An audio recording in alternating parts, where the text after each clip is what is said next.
बांगलादेशातील परिस्थितीवर आमची नजर, सीमेवर तणावाची स्थिती, मात्र चिंतेचं कारण नाही, परराष्ट्र मंत्र्यांची सर्वपक्षीय बैठकीत माहिती। बांगलादेशबाबत लॉंग टर्म स्ट्रॅटेजी असायला हवी, विरोधी पक्ष सरकारला सहकार्य करणार, राहुल गांधींचं सर्वपक्षीय बैठकीत वक्तव्य। बांगलादेशमधील आणीबाणी हटवली, सर्व सरकारी कार्यालये वेळेवर खुली होणार, आजपासून परिस्थिती सामान्य होण्याची अपेक्षा। बांगलादेशवरून दिल्लीतील सरकारनं धडा घ्यावा, शेख हसीनांकडून लोकशाहीच्या मुखवट्याखाली हुकुमशाही, संजय राऊतांची टीका। आरक्षणाचा आक्रोश किती भयावह असतो हे बांगलादेशवरून समजून घेतलं पाहिजे, मात्र महाराष्ट्रात बांगलादेशसारखं काहीही होणार नाही, जरांगेंचं विधान। शिवसेना राष्ट्रवादी आमदार अपात्रता प्रकरणाची सुनावणी 2 आठवडे पुढे ढकलली। राष्ट्रवादीच्या वकिलांनी कागदपत्र पूर्ण करण्यासाठी अधिकचा वेळ मागितला, तर शिवसेनेची कागदपत्र पूर्ण।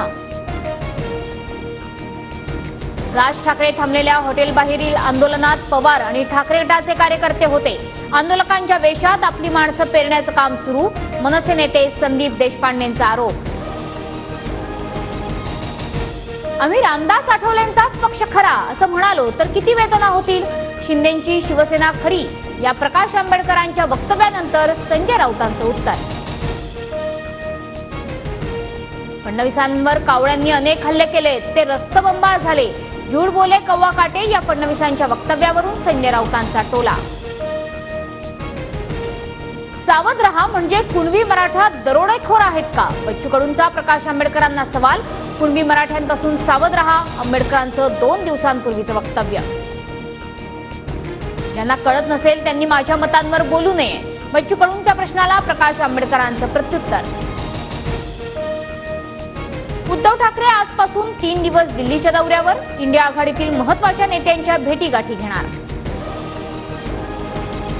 शरद पवार गटाकडून विधानसभा निवडणुकीची तयारी सुरू, 288 मतदारसंघांसाठी 100 निरीक्षक नेमले, इच्छुक उमेदवारांचा अहवाल तयार करण्यात येणार।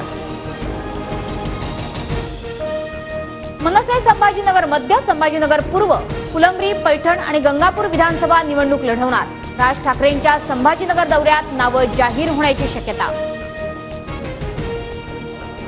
नागपूर जिल्हा बँक घोटाळ्याची सहकार मंत्री सुनावणी घेणार, सुनील केदारांना सहकार मंत्र्यांची नोटीस, उद्या सुनावणी होणार। शरद पवार गटाकडून विधानसभा निवडणुकीची तयारी सुरू, 288 मतदारसंघांसाठी 100 निरीक्षक नेमले, इच्छुक उमेदवारांचा अहवाल तयार करण्यात येणार।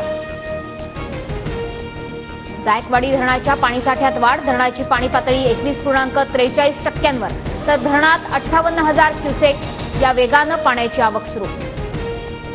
उजनी धरणाच्या 16 दरवाजांमधून 1,25,000 क्युसेक वेगानं पाण्याचा विसर्ग सुरू, पंढरपुरातील दगडी पूल, इस्कॉन घाट पाण्याखाली।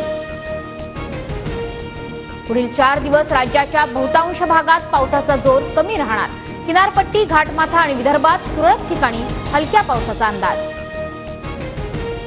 पॅरिस ऑलिम्पिकमध्ये आज पुरुष हॉकी संघाचा सेमीफायनल सामना, रात्री 10:30 वाजता भारतीय संघ जर्मनीशी भिडणार।